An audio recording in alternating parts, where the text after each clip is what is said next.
Selamat pagi Bapak Ibu yang terkasih, senang sekali bisa berjumpa lagi di dalam ibadah Minggu Prapaskah yang kelima. Kita akan memulai ibadah ini dengan memadamkan lilin yang kita miliki masing-masing di rumah untuk lilin yang kelima.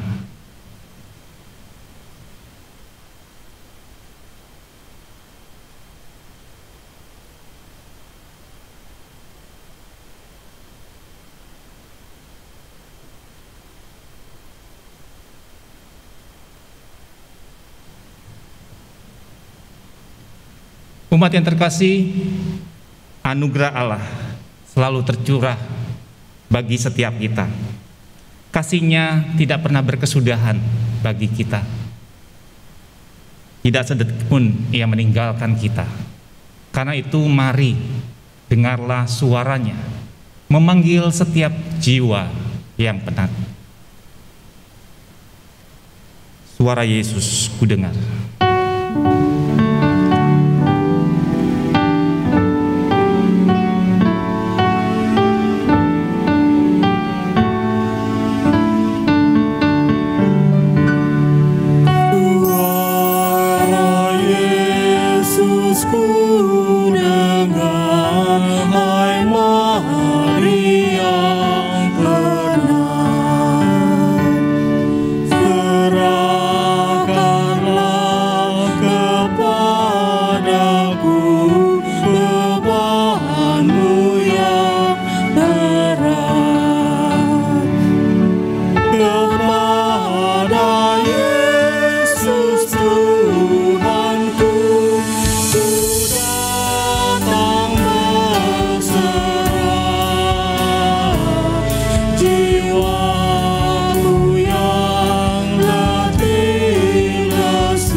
Saudara, mari kita mulai kebaktian pada saat ini dalam pengakuan bahwa pertolongan kita adalah di dalam nama Tuhan yang menjadikan langit dan bumi.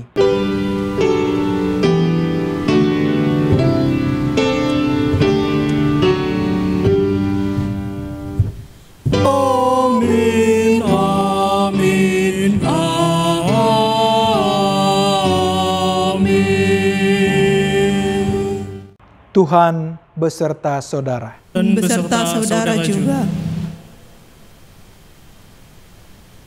Umat yang dikasihi Tuhan, di Minggu Prapaskah yang kelima ini, kita mau kembali diingatkan bahwa pelayanan yang Yesus lakukan di tengah dunia ini bukanlah sebuah perjalanan yang mudah. Yesus kerap kali mengalami penolakan dan juga penghakiman. Namun semua itu diterimanya, dilaluinya, bahkan ditanggungnya karena Dia ingin kita memperoleh pemulihan. Di dalam Efesus 2 dikatakan, sebab oleh karena kasih karunia kamu diselamatkan oleh iman. Itu bukan hasil usahamu, tetapi karena pemberian Allah. Kita selamat semata-mata karena ditarik oleh anugerahnya, supaya kita memperoleh pengampunan, supaya kita selamat dari incaran maut akibat dosa kita. Namun di dalam banyak kesempatan kita seringkali melalaikan, kita melupakan anugerah Allah yang begitu besar dalam hidup kita. Karena itu di pagi hari ini marilah kita mengakui dengan segala kerendahan hati, mengakui dengan sungguh-sungguh bahwa kita seringkali kurang mensyukuri akan anugerah Allah yang Tuhan karuniakan kepada kita. Sebab jika kita mengaku dosa kita, Ia yang adalah setia dan adil akan mengampuni segala dosa kita dan menyucikan kita dari segala kejahatan. Karena itu mari kita masing-masing secara pribadi mengakui dosa kita di hadapan Allah. Mari kita berdoa.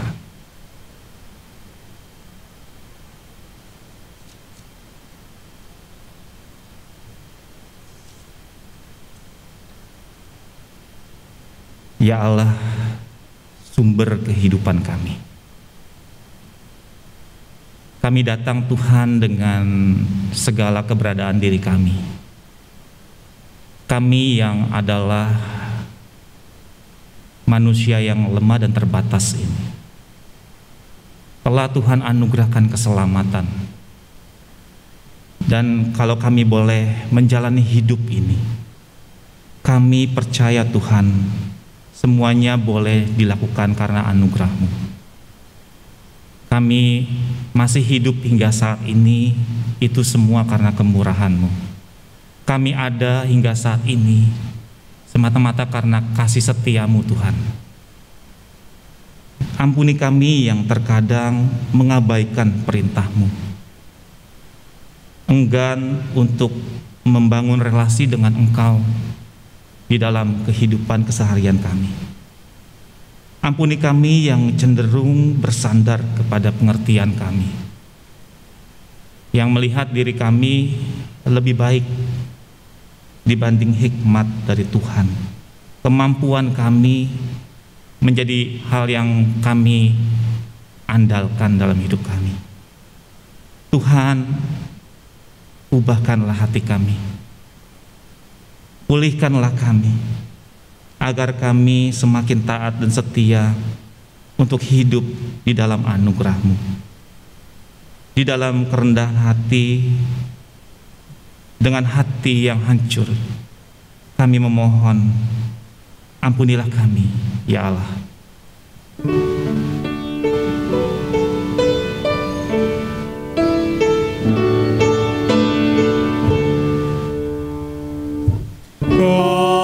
Kasihani kami ya Tuhan.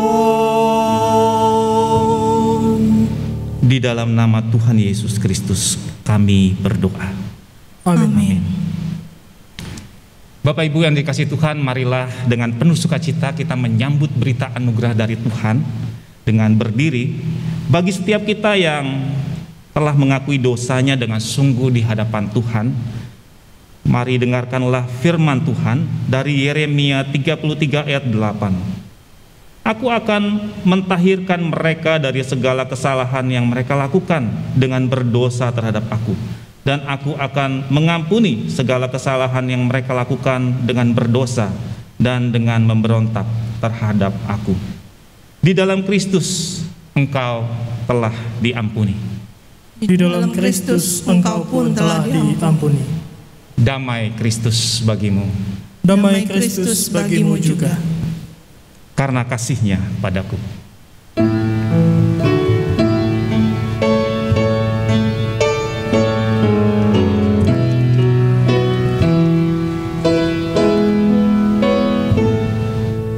Karena kasih-Nya padaku, Yesus datang ke dunia.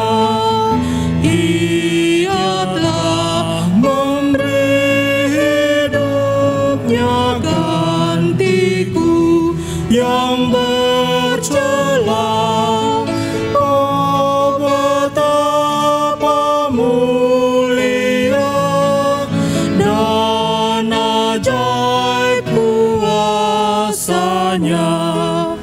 Kasih Juru Selamat dunia menebus manusia. Dengan sabar dan hikmat-Nya, Yesus pimpin hidupku. Firman dan kebenaran-Nya itulah peganganku. Oh, betapa mulia dan ajaib kuasa-Nya. Kasih Juru Selamat dunia menebus manusia. Saudara, mari kita berdoa sebelum kita masuk dalam perenungan firman. Mari kita berdoa. Terangilah hidup dan hati dan pikiran kami ya Tuhan, sehingga di dalam tuntunan dan penerangan Roh-Mu yang kudus, firman Tuhan yang kami terima pada hari ini dapat bermanfaat dalam hidup kami, secara khusus dalam hidup beriman kami, tentang bagaimana kami hidup di dalam jalan anugerah, dan menjadikan anugerah Tuhan sebagai sesuatu yang tidak murahan. Biarlah di dalam pertolongan Roh-Mu yang kudus, kami menyatakan kehidupan beriman kami dalam seluruh aktivitas pelayanan dimanapun Tuhan tempatkan kami. Tuhan, tolong hamba-Mu sebagai pemberita firman, layakan dan kendalikan segala sesuatu yang ada padanya, dan biarlah dalam segala sesuatu Tuhan dipermuliakan. Dalam nama Yesus Kristus, firman yang hidup dan menghidupkan, kami berdoa. Amin. Bacaan pertama dari kitab Yeremia 31 ayat 31 sampai 34.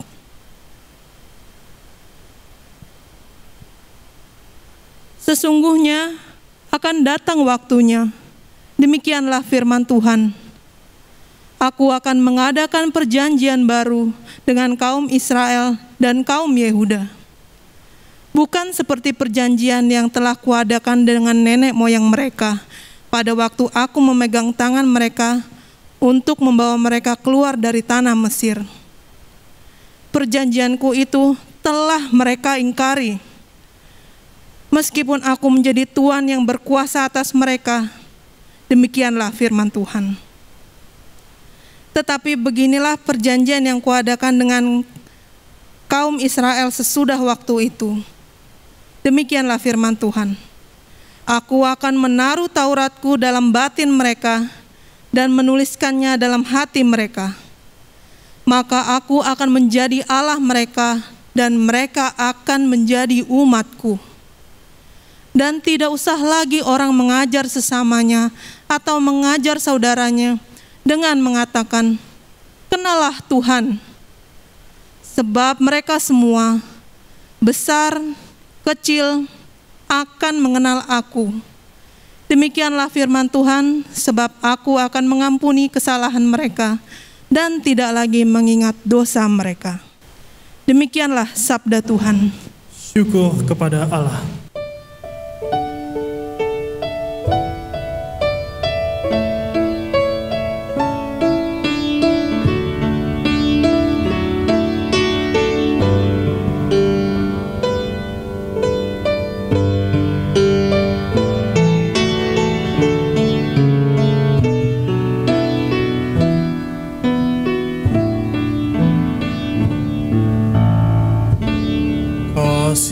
Kasihani aku ya Allah, menurut kasih setiamu, hapuskan pelanggaranku, menurut rahmat-Mu yang besar. Kasihani aku ya Allah, menurut kasih setiamu, hapuskan pelanggaranku, menurut rahmat-Mu yang besar. Bersihkan aku dari kesalahanku, dan tahirkanlah aku dari dosaku, sebab ku sadar akan pelanggaranku, selalu bergumul dengan dosa-dosaku. Padamu sajalah ku berdosa, dan ku lakukan apa yang jahat, agar Kau adil dalam putusan-Mu dan bersih dalam penghukuman-Mu. Kasihani aku ya Allah, menurut kasih setiamu, hapuskan pelanggaranku, menurut rahmat-Mu yang besar. Sesungguhnya lah di dalam kesalahan, di dalam dosa aku diperanakan. Engkau berkenan kebenaran dibatin, Engkau mengajar hikmat kepada aku. Bersihkanlah aku dengan hisap, maka aku tahir dari dosa. Basuhlah aku, maka aku pulih, lebih putih daripada salju. Kasihani aku ya Allah, menurut kasih setiamu, hapuskan pelanggaranku, menurut rahmat-Mu yang besar. Biarlah aku mendengar kegirangan, biarlah tulang remuk bersorak lagi. Jangan memandang terhadap dosaku, dan hapuskanlah segala kesalahanku. Tahirkanlah hatiku ya Allah, baharui dengan roh yang teguh, dan janganlah Kau mengambil roh-Mu, Roh Kudus yang Kau berikan padaku. Kasihani aku ya Allah, menurut setiamu, hapuskan pelanggaranku menurut rahmat-Mu yang besar.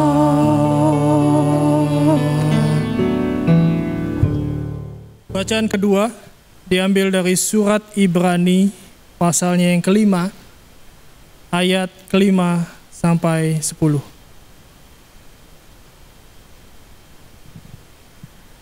Demikian pula Kristus tidak memuliakan dirinya sendiri dengan menjadi imam besar, tetapi dimuliakan oleh Dia yang berfirman kepadanya, "Anakku engkau telah kuperanakan pada hari ini." Sebagaimana firman-Nya dalam suatu nas lain, "Engkau adalah imam untuk selama-lamanya, menurut peraturan Melkisedek." Dalam hidupnya sebagai manusia, Ia telah mempersembahkan doa dan permohonan dengan ratap tangis dan keluhan kepada Dia yang sanggup menyelamatkannya dari maut. Dan karena kesalehannya, Ia telah didengarkan. Dan sekalipun Ia adalah anak, Ia telah belajar menjadi taat dari apa yang telah dideritanya. Dan sesudah Ia mencapai kesempurnaannya, Ia menjadi pokok keselamatan yang abadi bagi semua orang yang taat kepadanya. Dan Ia dipanggil menjadi imam besar oleh Allah menurut peraturan Melkisedek. Demikianlah sabda Tuhan. Syukur kepada Allah. Bacaan Injil diambil dari Injil menurut Yohanes, Injil Yohanes pasal 12, kita akan baca ayat 20 sampai 33.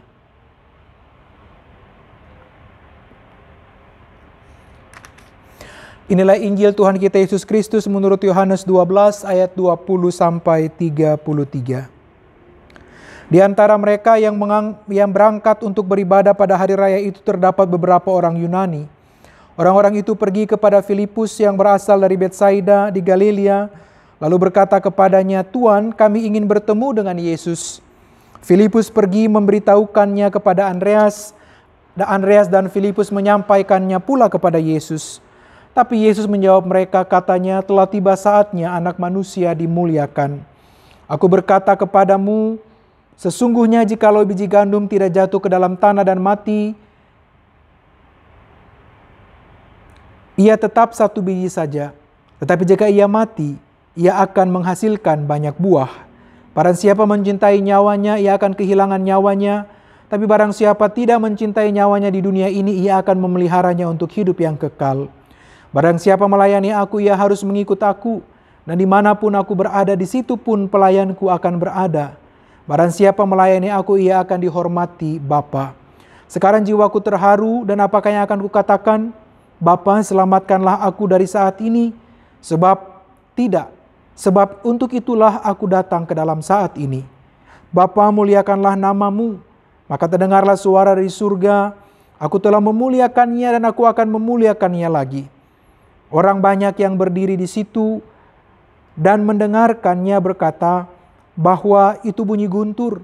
Ada pula yang berkata, seorang malaikat telah berbicara dengan dia. Jawab Yesus, suara itu telah terdengar bukan oleh karena aku, melainkan oleh karena kamu. Sekarang berlangsung penghakiman atas dunia ini. Sekarang juga penguasa dunia ini akan dilemparkan keluar. Dan aku, apabila aku ditinggikan dari bumi, aku akan menarik semua orang yang datang kepadaku. Ini dikatakannya untuk menyatakan bagaimana caranya ia akan mati. Demikianlah Injil Yesus Kristus. Dikatakan berbahagia adalah setiap orang yang mendengarkan kebenaran firman Tuhan dan dengan sukacita mewujud nyatakan dalam hidupnya setiap hari. Hosiana.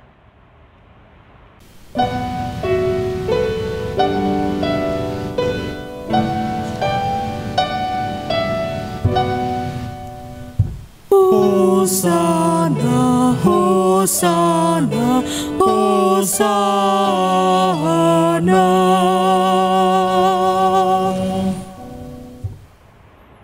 Ibu bapa dan saudara-saudara yang dikasihi Tuhan, teolog besar Dietrich Bonhoeffer memiliki sebuah mahakarya yang begitu terkenal, The Cost of Discipleship.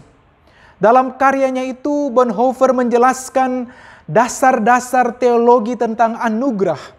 Dia menjelaskan bahwa anugerah Tuhan itu adalah sesuatu yang murah tetapi sekaligus mahal. Dia menjelaskan kepada setiap orang bahwa anugerah Tuhan itu adalah sesuatu yang murah tetapi juga tidak murahan. Apa artinya ibu bapak dan saudara-saudara? Ini tentu berasal dari sebuah kenyataan bahwa banyak orang yang hidup di dalam pemahaman iman tetapi tidak menghayati keberadaan imannya itu di tengah-tengah dunia. Orang lupa bahwa anugerah Tuhan itu adalah sesuatu yang murah, artinya ditawarkan kepada siapa saja. Tetapi dia tidak murahan, karena untuk menjalankan anugerah itu, untuk membawa keselamatan kepada manusia, Yesus harus menempuh jalan penderitaan. Yesus harus ada di atas kayu salib, tubuh dan darahnya dicurahkan dan diserahkan kepada keselamatan bagi keselamatan dunia. Nah, karena itu Bonhoeffer mengajak orang untuk berpikir bahwa anugerah yang murah itu bukan sesuatu yang murahan. Artinya bahwa betul anugerah itu Tuhan berikan kepada siapa saja yang mau menerimanya. Tetapi setelah orang-orang menerima anugerah itu, mereka tidak boleh menjadikan anugerah itu sesuatu yang murahan. Setelah keselamatan dan hidup yang kekal itu Tuhan jaminkan kepada kita dan kita hidup di dalamnya, maka konsekuensinya adalah saudara dan saya menghargai anugerah itu. Dan karena itu kita hidup dengan sopan sebagaimana yang Tuhan kehendaki. Kita menjalani hidup dalam setiap konsekuensi anugerah itu dan berdampak secara positif bagi kehidupan orang lain dan memuliakan Tuhan pada akhirnya. Nah, karena itu ibu bapak dan saudara-saudaraku yang dikasihi Tuhan, dalam teks Injil Yohanes yang kita baca pada hari ini pasal 12 ayat 20 sampai 33, pada saatnya Yesus sedang memberitakan tentang penderitaannya, tentang bagaimana dia akan menyelesaikan hidupnya di dalam dunia. Ada 3 hal penting yang perlu kita perhatikan di sini. Yang pertama, ia berbicara tentang bagaimana dia akan menjalani hidup untuk membawa keselamatan itu lewat penderitaan bahkan kematian dan kebangkitannya. Yang kedua, bagaimana konsekuensi kita selaku orang-orang yang hidup di dalam kehidupan beriman dan dengan cara apa kita dapat melalui dan menjalani hidup di dalam anugerah itu. Maka yang pertama ibu bapak dan saudara, Yesus berbicara kepada orang-orang di Yerusalem dan secara khusus kepada orang-orang Yunani yang ada pada waktu itu. Dia berkata dalam ayat yang ke-14, sesungguhnya jikalau biji gandum tidak jatuh ke dalam tanah dan mati, ia tetap satu biji saja. Tapi jika ia mati, ia akan menghasilkan banyak buah. Yesus sedang berbicara dalam bahasa yang mudah untuk dipahami. Biji gandum jika disimpan dalam lumbung, ya tetap jumlahnya tidak akan bertambah. Namun jika biji gandum itu disiapkan untuk menjadi benih, ia ditaburkan di dalam tanah dan ia ditimbun di sana, tampaknya ia mati. Kelihatannya ia terkalahkan. Namun apa yang terjadi beberapa hari kemudian, saudara-saudara? Ternyata kehidupan yang baru muncul. Gandum itu mulai bertunas, menembusi gelapnya tanah dan lembabnya tanah. Dan pada akhirnya dia akan bertumbuh dengan besarnya. Dan pada saatnya ia berbunga dan menghasilkan buah yang beratus kali lipat. Andai saja biji gandum itu memilih untuk tetap menjadi biji gandum yang tidak ditaburkan di tanah, maka dia tidak punya dampak apa-apa. Tidak ada sesuatu yang dikaryakan. Hidupnya hanya untuk dirinya sendiri. Dan kelak tidak akan pernah terjadi sebuah kesinambungan hidup. Yang pertama, Yesus sedang berbicara tentang jalan yang dia tempuh. Yesus sedang berbicara tentang sebuah anugerah yang sementara ia bawa kepada manusia dan konsekuensinya adalah dia harus mengalami kesengsaraan, penderitaan, bahkan kematian. Maka ilustrasi tentang biji gandum ini mau memberikan sebuah pemahaman kepada orang yang ada pada waktu itu, sekalipun belum semua mereka memahaminya. Tapi juga tentu bagi kita yang telah memahaminya lewat pembicaraan kitab suci, bahwa Yesus memilih jalan kematian sebagaimana rancangan Bapanya. Karena itu saudara-saudara, Yesus tidak mati di atas kayu salib secara buta. Atau dengan kata lain, Yesus tidak disalibkan. Tapi kalau Yesus disalibkan berarti dia memilih untuk menjadi objek. Tapi Yesus yang memilih jalan salib itu. Dia yang membiarkan dirinya ada di sana karena dia adalah subjek dari karya penyelamatan Allah. Karena itu Yesus tidak dibunuh di atas kayu salib. Seluruh proses penderitaan itu tidak mematikan dia. Ketika dia mengatakan, "Ya Bapa, ke dalam tangan-Mu kuserahkan nyawaku," maka Yesus sedang memberikan dirinya, dia sedang menyerahkan kematiannya. Dia merelakan nyawanya untuk diambil oleh Sang Bapa dalam menempuh jalan keselamatan itu.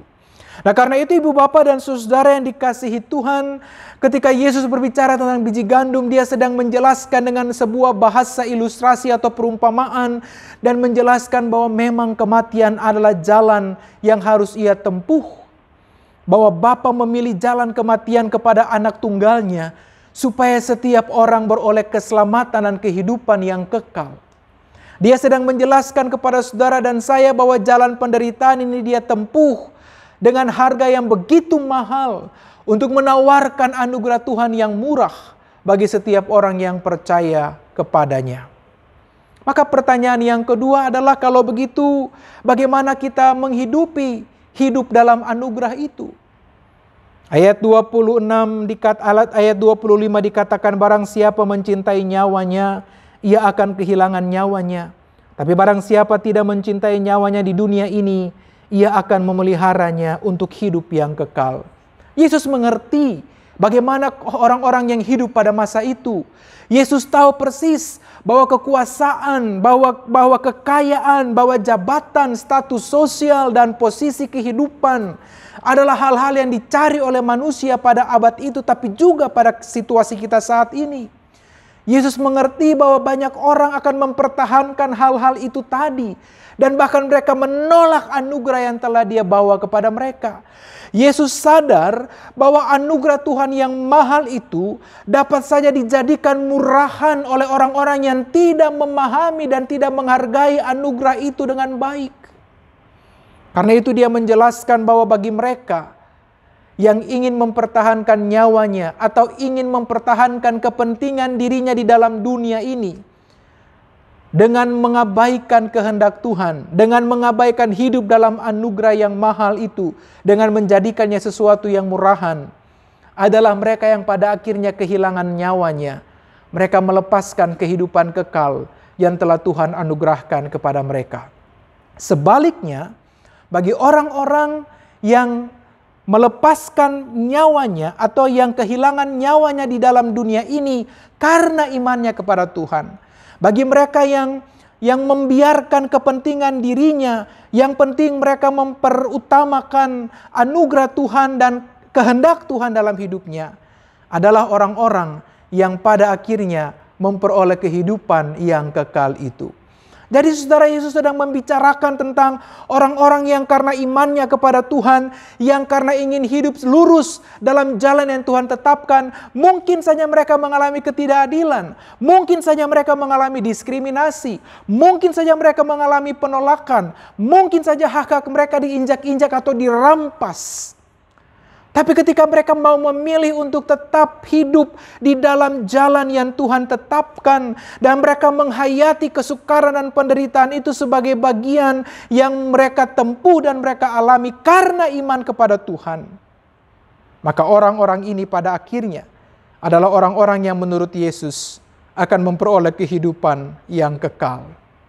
Saudara-saudara, hidup yang kekal di sini diterjemahkan dari kata zoe. Dan kata zoe itu adalah dampak dari relasi kita dengan Tuhan. Dan zoe itu hanya bisa diberikan oleh Tuhan dan bukan oleh yang lain.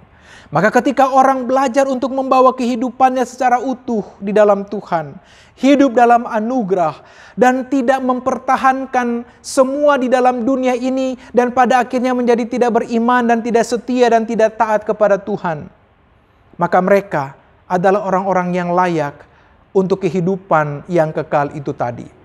Nah, karena itu saudara-saudara, dalam percakapan ini, kalau kita menelisik catatan leksioneri yang lain dari Ibrani pasal 5 ayat 5-10 misalnya, maka Yesus digambarkan sebagai imam besar atau imam agung Allah. Imam besar Allah yang menyerahkan dirinya dalam ketaatan untuk menuruti kehendak Bapa.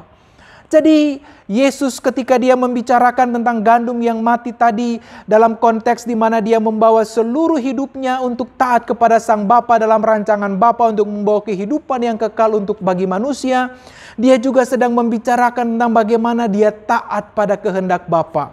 Dan karena itu bagi orang-orang yang kehilangan nyawanya di dunia ini, orang-orang yang tidak mencintai nyawanya atau tidak mencintai kepentingannya di dunia ini, adalah orang-orang juga yang mau belajar taat kepada Bapa sama seperti Kristus taat kepada Bapa. Oleh karena itu ibu bapak dan saudara, pada posisi yang kedua, pada perenungan yang kedua, kita mau belajar supaya kita tidak mempertahankan hal-hal dalam dunia ini dengan cara yang tidak tepat. Banyak orang yang karena ingin mempertahankan posisi, status quo, kedudukan, harga diri, dan hal-hal yang lain, banyak dari mereka mengupayakan itu dengan jalan-jalan yang tidak benar. Orang melakukan manipulasi, orang merampas hak hidup orang lain, orang menipu, orang mencuri, orang korup dalam hidupnya. Tapi Yesus sedang membicarakan tentang sebuah kehidupan yang kekal. Itu hanya kita dapatkan ketika kita hidup dalam ketaatan, sama seperti Kristus hidup taat kepada Bapa, sekalipun konsekuensinya adalah hidup dalam kesukaran, bahkan penderitaan. Maka yang ketiga, ibu bapak dan saudara-saudara, ketika orang mengerti bahwa anugerah Tuhan itu adalah anugerah yang murah tetapi sekaligus mahal, dan karena itu orang tidak akan menjadikannya sebagai anugerah yang murahan, maka untuk menjadikan anugerah itu menjadi sesuatu yang tidak murahan, orang tidak akan mencintai nyawanya di dalam dunia ini. Dalam artian, orang tidak akan mencintai atau orang tidak akan terjebak pada kepentingan diri sendiri lalu mengabaikan jalan kehendak Tuhan. Tapi karena orang mau menjadikan anugerah itu sesuatu yang mahal dan tidak murahan, mereka akan melepaskan harga dirinya atau kepentingan dirinya demi tetap untuk taat kepada Tuhan. Maka poin yang ketiga adalah bagaimana orang hidup di dalam jalan anugerah itu. Yesus mengatakan di dalam ayat yang ke-27, ayat 26, barang siapa melayani aku, ia harus mengikut aku, dan di mana aku berada, di situ pun pelayanku berada. Barang siapa melayani aku, ia akan dihormati Bapa. Orang yang hidup dalam anugerah, yang menjadikan anugerah itu sesuatu yang mahal dan tidak murahan, mereka siap dengan konsekuensi iman. Seperti ayat yang ke-25, mereka melepaskan kepentingan dirinya. Seperti dikatakan dalam Ibrani pasal 5 tadi, orang taat pada jalan anugerah. Dan karena itu, untuk mewujud nyatakan atau untuk mengaplikasikan kehidupan di dalam anugerah, maka pelayanan menjadi bagian atau menjadi kata kunci untuk mewujud nyatakannya. Pelayanan dalam konteks yang luas, pelayanan dalam kehidupan bergereja, tapi juga pelayanan di mana-mana tempat Tuhan hadirkan saudara-saudara dan saya. Melayani Tuhan di dalam keluarga dan rumah tangga dalam hidup pernikahan. Melayani Tuhan di pekerjaan, di kantor, di usaha dan bisnis. Melayani Tuhan di lingkup pergaulan. Melayani Tuhan dengan teman-teman sepersekutuan. Melayani Tuhan dalam kehidupan bergereja. Dan dalam lingkup-lingkup yang luas di mana Tuhan menghadirkan saudara-saudara dan saya. Dan tentu pelayanan yang kita lakukan adalah sebuah bentuk hidup di dalam anugerah. Pelayanan yang kita lakukan adalah sebuah manifestasi untuk menjaga supaya anugerah Tuhan itu tidak murahan, tapi dia akan tetap menjadi anugerah Tuhan yang mahal.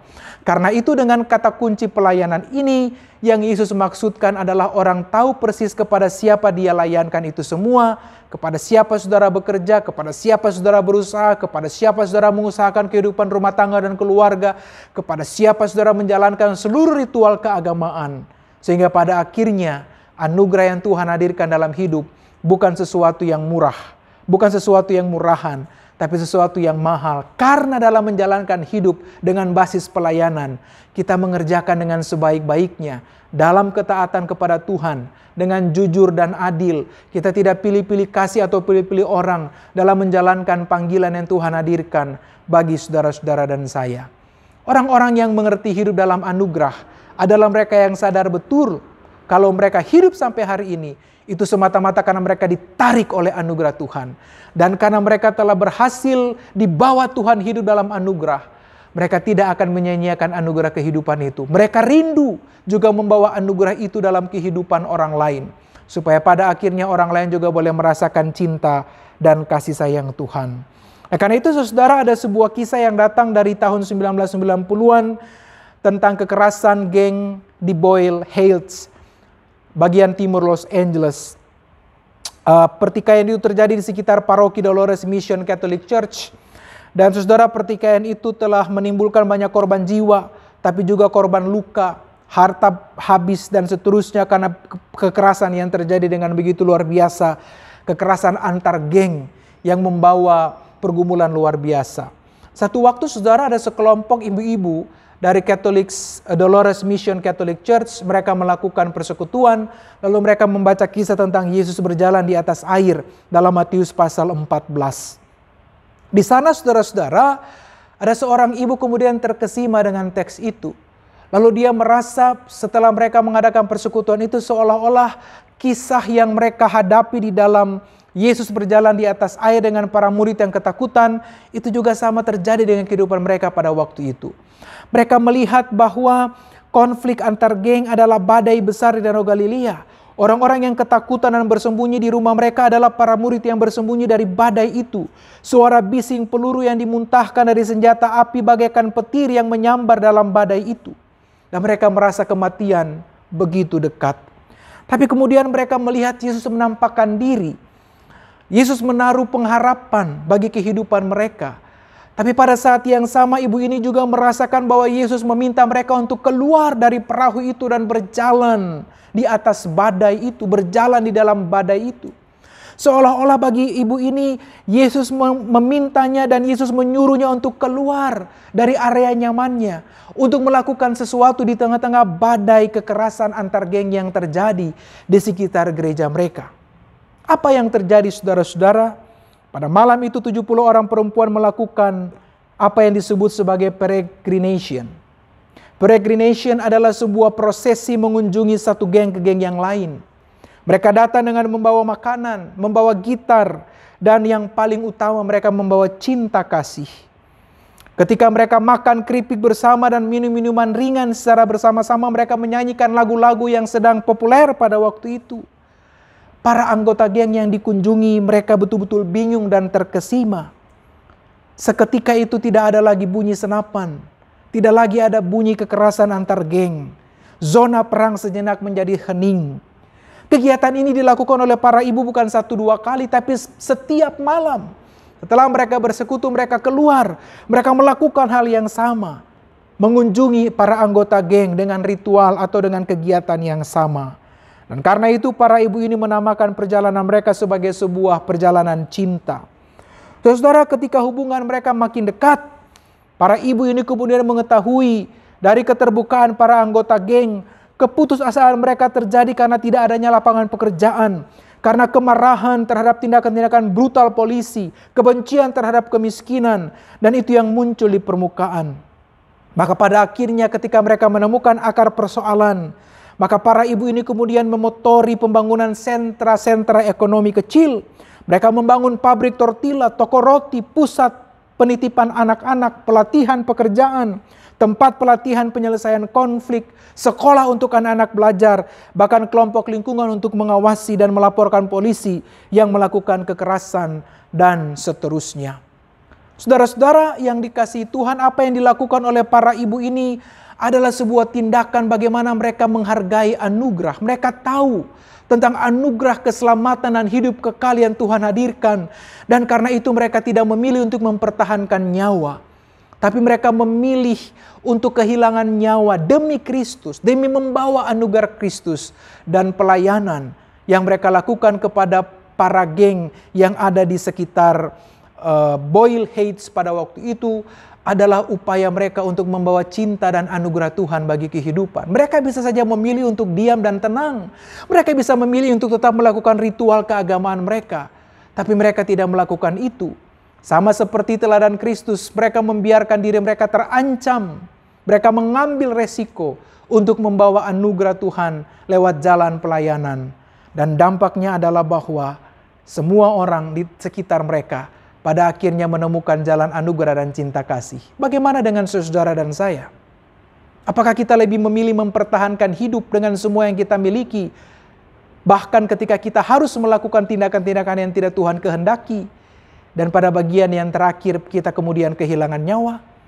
Atau kita lebih memilih untuk memilih jalan salib yang tidak mudah, untuk tidak mempertahankan kepentingan diri, yang penting kita setia pada jalan kehendak Tuhan, dan kita melalui jalan pelayanan kita dengan baik dan benar, untuk membawa kehidupan dan anugerah bagi orang lain? Kiranya Tuhan menolong kita, dan kiranya kita menemukan jalan pelayanan kita masing-masing untuk memuliakan Tuhan. Karena kita telah mengalami anugerah, kita tidak mungkin tinggal diam hanya untuk diri kita sendiri, tapi kita juga menghendaki setiap orang mengalami anugerah yang sama yang kita alami dalam relasi kita dengan Tuhan. Dan itu ada dalam tanggung jawab saudara-saudara dan saya. Tuhan menolong dan memberkati kita. Amin.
Umat yang dikasihi Tuhan, marilah kita bersama dengan umat Allah di masa lalu, masa kini, dan masa depan, mengingat janji baptisan kita dengan mengikrarkan pengakuan iman rasuli.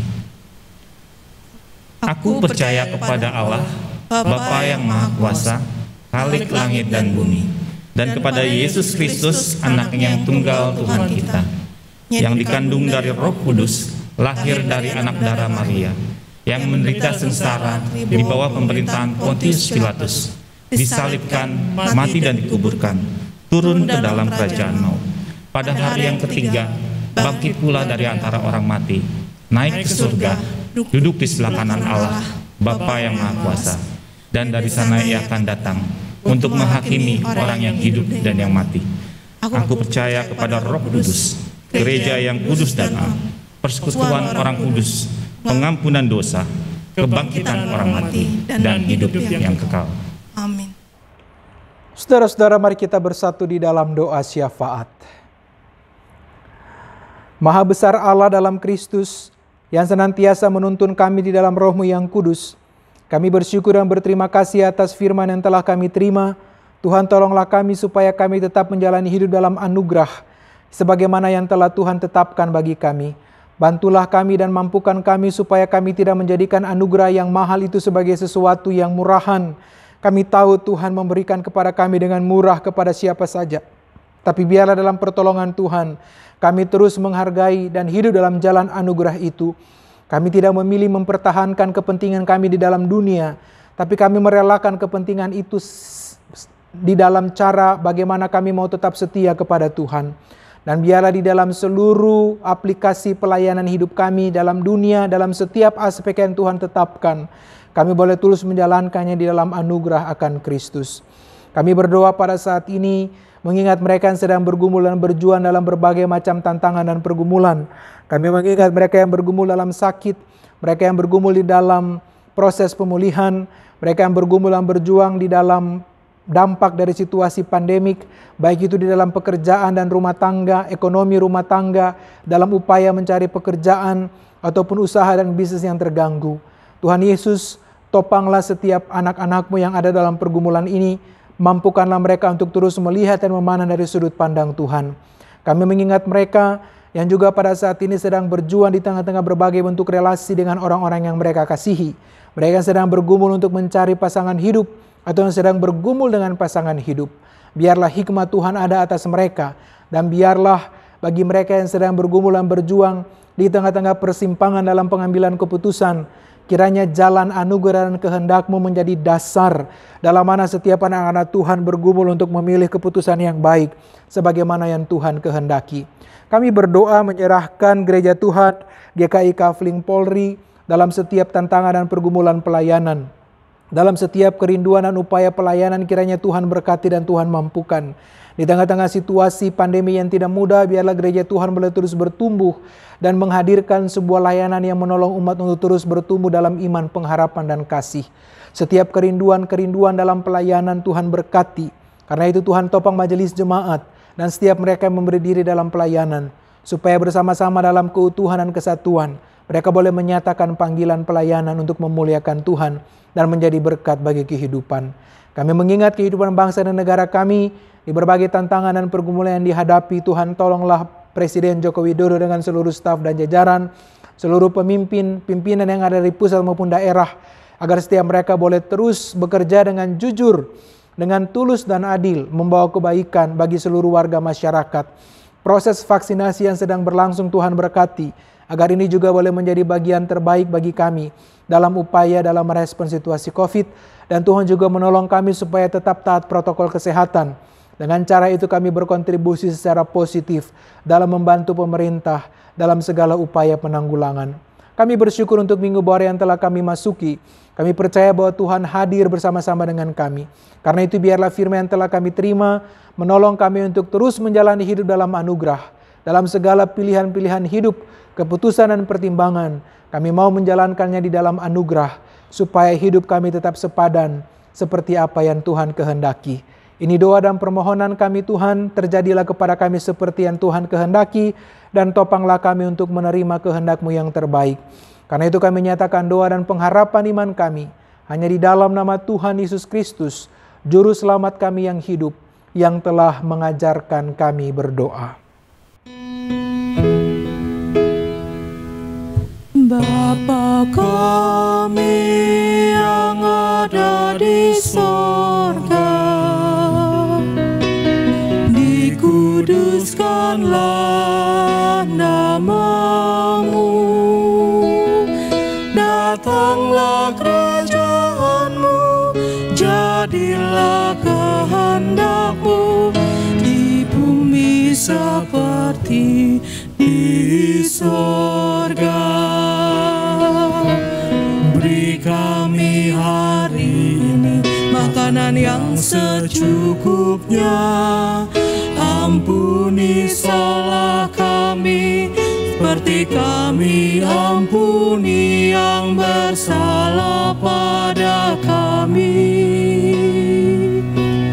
Jangan bawa kami dalam pencobaan, melainkan lepaskan kami dari yang jahat.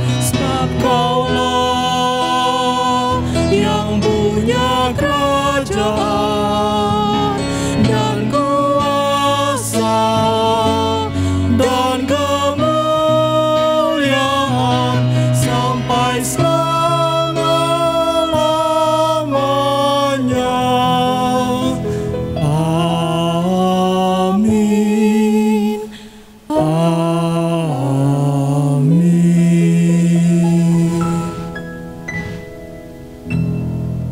Umat yang terkasih, hanya karena penebusan yang Kristus lakukan di atas kayu salib, kita boleh dilayakkan menerima dan hidup di dalam anugerahnya. Maka marilah kita membawa persembahan syukur kita kepada Tuhan dan mendengarkan firman Tuhan dari 1 Petrus pasal 2 ayat 5. Dan biarlah kamu juga dipergunakan sebagai batu hidup untuk pembangunan suatu rumah rohani bagi suatu imamat yang kudus, untuk mempersembahkan persembahan rohani yang karena Yesus Kristus berkenan kepada Allah.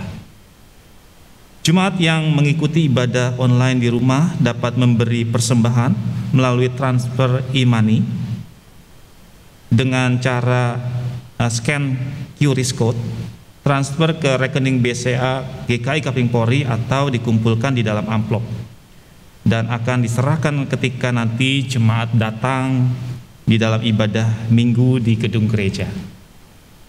Kita membawa persembahan kita di dalam pujian. Di sini aku bawa.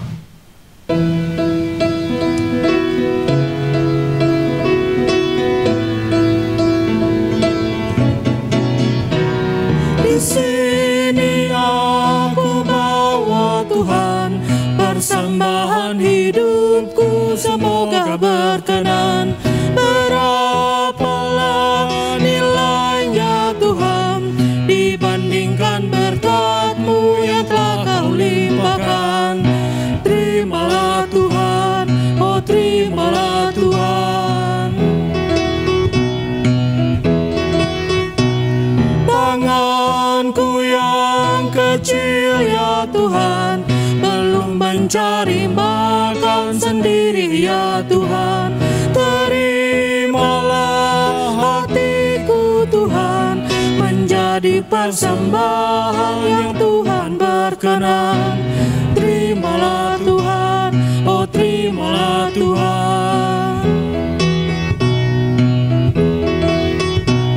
Ku ingat firman-Mu ya Tuhan, yang mengajarkan kami mengingat yang kecil. Berkati semuanya Tuhan, supaya persembahan tetap mengalir terus. Terimalah Tuhan, oh terimalah Tuhan.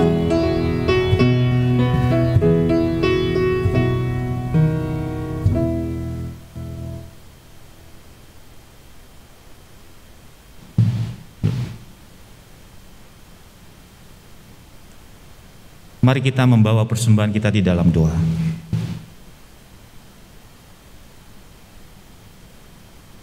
Ya Allah, karya terbesar-Mu di dalam hidup kami adalah ketika engkau mempersembahkan hidupmu, mempersembahkan darah yang mahal di atas kayu salib demi keampunan dosa kami. Ketika engkau menyelamatkan kami, engkau melakukannya karena kasih-Mu yang begitu besar atas hidup kami. Karena itu Tuhan, pada pagi hari ini kami membawa persembahan kami yang tidak sebanding dengan kasih-Mu Tuhan. Namun kami mau bawa dengan ketulusan hati kami, dengan penuh rasa syukur atas anugerah-Mu. Biarlah Engkau yang memakai persembahan ini menjadi sebuah karunia yang hidup, menolong kami untuk mengingat akan yang kecil, yang membutuhkan pertolongan, yang membutuhkan penyertaan Tuhan di dalam kehidupan kami. Tuhan, pakailah persembahan ini menjadi alat-Mu, menjadi benda yang hidup untuk memuliakan, meninggikan nama-Mu. Berkati dan mampukan setiap anak-anak-Mu untuk bisa menata persembahan ini dengan penuh tanggung jawab. Tuhan, pakailah kami juga sebagai persembahan yang berkenan kepadamu. Di dalam Kristus kami berdoa dan mengucap syukur. Amin. Umat Tuhan, keselamatan yang Allah berikan kepada kita adalah anugerah termahal yang telah kita terima. Mari kita pastikan bahwa kehidupan kita juga seturut dengan kehendak-Nya dan mencerminkan kualitas anugerah Tuhan itu. Ibarat abu yang mengotori cermin dan menghalangi pandangan mata kita, berupayalah hidup di dalam kesungguhan, sehingga semakin hari semakin nyata dan tercermin anugerah Kristus dalam hidup kita.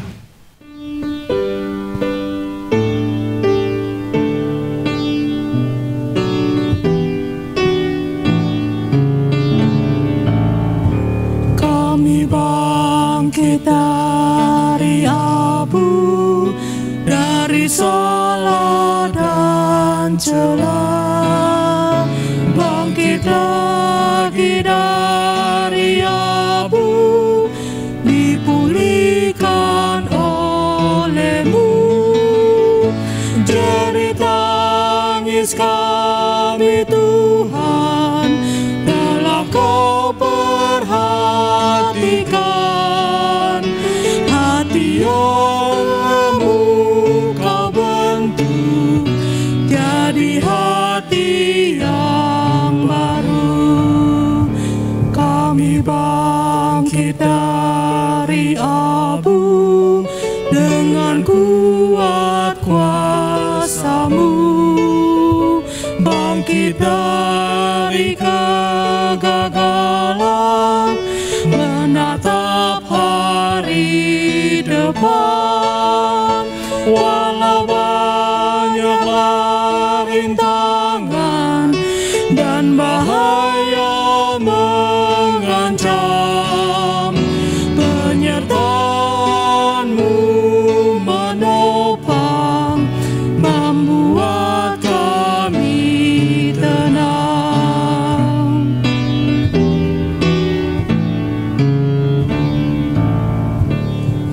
Kepada-Mu lah ya Tuhan, hidup kami abdikan. Yang rapuh bagaikan abu, jadi alat kasih-Mu. Terangilah jalan kami, langkah kami tuntunlah. Di kaki salib-Mu Tuhan, kami pasrah berserah. Terpujilah Allah Bapa, pemberi kehidupan.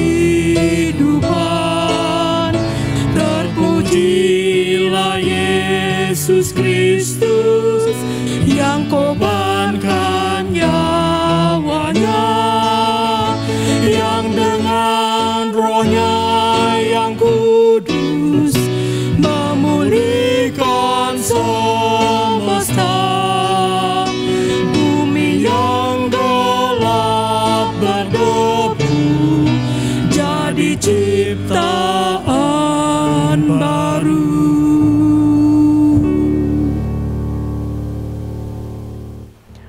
Saudara-saudara, arahkanlah hatimu kepada Tuhan. Kami mengarahkan hati kami kepada Tuhan.